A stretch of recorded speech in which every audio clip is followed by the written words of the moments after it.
Jharkhand JMM ఎమ్మెల్యేలు హైదరాబాద్ కు చేరుకున్నారు. అయితే మాజీ ముఖ్యమంత్రి హేమంత్ సోరెన్ అరెస్టు తదనంతర పరిణామాల నేపథ్యంలో ఎమ్మెల్యేలను కాపాడుకోవడం కోసం వారిని హైదరాబాద్ కు తరలించారు. వారు నిన్ననే రావాల్సి ఉంది, కానీ వాతావరణం అనుకూలించకపోవడంతో శుక్రవారం చేరుకున్నారు. రాంచీ నుంచి హైదరాబాద్ విమానాశ్రయానికి చేరుకున్న 12 మంది జేఎంఎం ఎమ్మెల్యేలను అటు నుంచి నేరుగా షామీర్పేటలోని ఓ రిసార్ట్ కు 2 బస్సుల్లో తరలించారు. ఈ నెల 5న జార్ఖండ్ అసెంబ్లీలో కొత్త ముఖ్యమంత్రి చెంపై సోరెన్ బల నిరూపణ చేసుకోవాల్సి ఉంది. ఈ నేపథ్యంలో జేఎంఎం కాంగ్రెస్ పార్టీ కూటమి అప్రమత్తమైంది. జార్ఖండ్ ఎమ్మెల్యేల బాధ్యతలను మంత్రి పొన్నం ప్రభాకర్ చూసుకుంటున్నారు. అసెంబ్లీ బల నిరూపణ వరకు ఎమ్మెల్యేలు హైదరాబాద్ లోనే ఉండనున్నారు.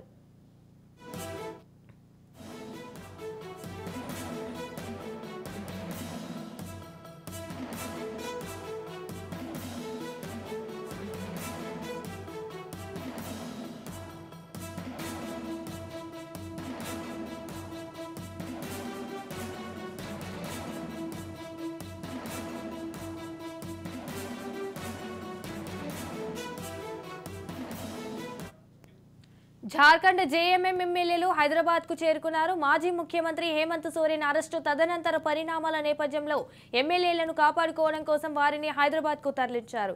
వారు నిన్ననే రావాల్సి ఉంది, కానీ వాతావరణం అనుకూలించకపోవడంతో శుక్రవారం చేరుకున్నారు. రాంచీ నుంచి హైదరాబాద్ విమానాశ్రయానికి చేరుకున్న 12 మంది జేఎంఎం ఎమ్మెల్యేలను అటు నుంచి నేరుగా షామీర్పేటలోని ఓ రిసార్ట్ కు 2 బస్సుల్లో తరలించారు.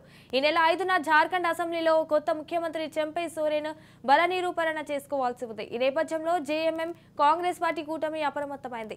జార్ఖండ్ ఎమ్మెల్యేల బాధ్యతలను మంత్రి పొన్నం ప్రభాకర్ చూసుకుంటున్నారు.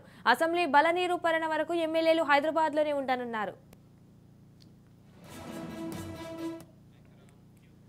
రైట్ గా దీనిపై పూర్తి సమాచారం మా ప్రతినిధి విక్రాంత్ ఫోన్ ఇన్ లో అందిస్తారు. విక్రాంత్, చెప్పండి, దీనికి సంబంధించిన పూర్తి అప్డేట్స్ ఏంటి? మొత్తానికి ఇటు జార్ఖండ్ లో కూడా కొంత సంక్షోభం నెలకొందని చెప్పుకోవచ్చు. దీనికి సంబంధించి జార్ఖండ్ సంక్షోభం సంబంధించి కూడా హైదరాబాద్ పట్టుకుంది. ఇటు హైదరాబాద్ లో కూడా గత కొద్దిసేపటి క్రితమే 2 ప్రత్యేక విమానాల్లో కూడా ఇటు బేగంపేట ఎయిర్పోర్ట్ చేరుకున్నారు. బేగంపేట ఎయిర్పోర్ట్ నుంచి కూడా ఇటు 2 ఏసీ బస్సుల్లో కూడా షామీర్పేటలోని లియోనియా రిసార్ట్స్ కూడా తరలించారు. ఈ విషయంలో కూడా రాష్ట్ర వ్యవహారాల ఇన్ఛార్జ్ గా ఉన్నటువంటి దీప్దాస్ మున్షితో పాటు మంత్రి పొన్నం ప్రభాకర్ నేతృత్వంలో రిసార్ట్స్ కు తరలించారు. మొత్తానికి 36 మంది ఎమ్మెల్యేలతో పాటు హైదరాబాద్ దాదాపు 50 మంది జార్ఖండ్ నాయకులు కూడా ఇటు హైదరాబాద్ చేరుకున్న పరిస్థితి ఉంది. ఇటు ఇప్పటికే ఈ రోజు మధ్యాహ్నం 12:15 చెంపై సోరెన్ కూడా ఇప్పటికే జార్ఖండ్ ముఖ్యమంత్రిగా కూడా ప్రమాణ స్వీకారం చేశారు. ఈ నేపథ్యంలో గవర్నర్ కూడా వారికి 10 రోజుల పాటు కూడా ఎమ్మెల్యేల బల పరీక్షకు సంబంధించి 10 రోజుల పాటు వెసులుబాటు కల్పించింది. ఈ నేపథ్యంలో ఈ నెల 5నే గవర్నర్ సమక్షంలో కూడా బల పరీక్ష కూడా ఇటు జేఎంఎం కు సంబంధించి కూడా సిద్ధమైంది. ఈ నేపథ్యంలోనే బీజేపీ కేంద్రంలో ఉన్నటువంటి బీజేపీ ప్రభుత్వం మాత్రం జార్ఖండ్ రాష్ట్రంలో విచ్ఛిన్నం చేయాలనే ఒక దృష్టి పెట్టిందనేసి మాత్రం జేఎంఎం కాంగ్రెస్ నేతలు చెప్తా ఉన్నారు. దానికి సంబంధించే ఇటు అప్రమత్తమై తెలంగాణకు రావడం జరిగింది. జేఎంఎం అదేవిధంగా కాంగ్రెస్ పార్టీకి సంబంధించిన ఎమ్మెల్యేలు 36 మంది వచ్చారు. వాస్తవానికి మొత్తం 48 మంది ఎమ్మెల్యేలు జేఎంఎం ఇండియా కూటమిలో ఉన్నారు. ఈ 48 మంది ఉన్న నేపథ్యంలో ఇప్పటికే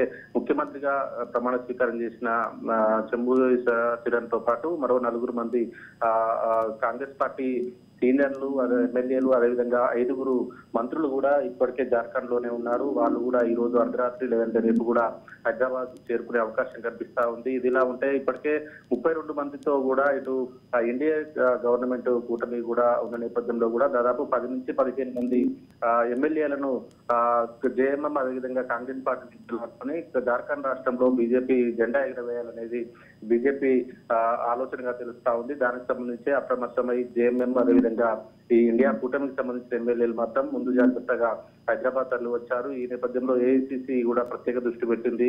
ఇప్పటికే పిసిసి ముఖ్యమంత్రిగా ఉన్నటువంటి రేవంత్ రెడ్డి కూడా ఈ బాధ్యతలు అప్పచెప్పింది. రేవంత్ రెడ్డి కూడా తనకు నమ్మకంగా ఉన్నటువంటి మంత్రి పొన్నం ప్రభాకర్ అదేవిధంగా కాంగ్రెస్ రాష్ట్ర వ్యవహారాల ఇన్ఛార్జ్ దీప్దాస్ మున్షి వీరిద్దరికి కూడా అదేవిధంగా ఏఐసిసి కార్యదర్శిగా ఉన్నటువంటి సంపత్ కుమార్ వీళ్ళకి ఈ బాధ్యతలు అప్పచెప్పారు. ఎప్పుడైతే బేగంపేట ఎయిర్పోర్ట్ కు ప్రత్యేక విమానంలో వచ్చాడో అక్కడి నుంచి బస్సుల్లో ఇటు షామీర్పేటలోని రిసార్ట్ కూడా తరలించిన పరిస్థితి ఉంది. రేపు 5వ తారీఖు వరకు కూడా ఇక్కడే ఉండనున్నారు. 5వ తారీఖు ఉదయం హైదరాబాద్ నుంచి ప్రత్యేక విమానంలో బయలుదేరి జార్ఖండ్ సంబంధించిన రాష్ట్రానికి రాంచీకి బయలుదేరి వెళ్తారు. అక్కడ గవర్నర్ సమక్షంలో కూడా బల నిరూపితమయ్యే వరకు కూడా వీరు హైదరాబాద్ లోనే మకాం వేయనున్నారు. Right. Thank you for the updates Vikrant.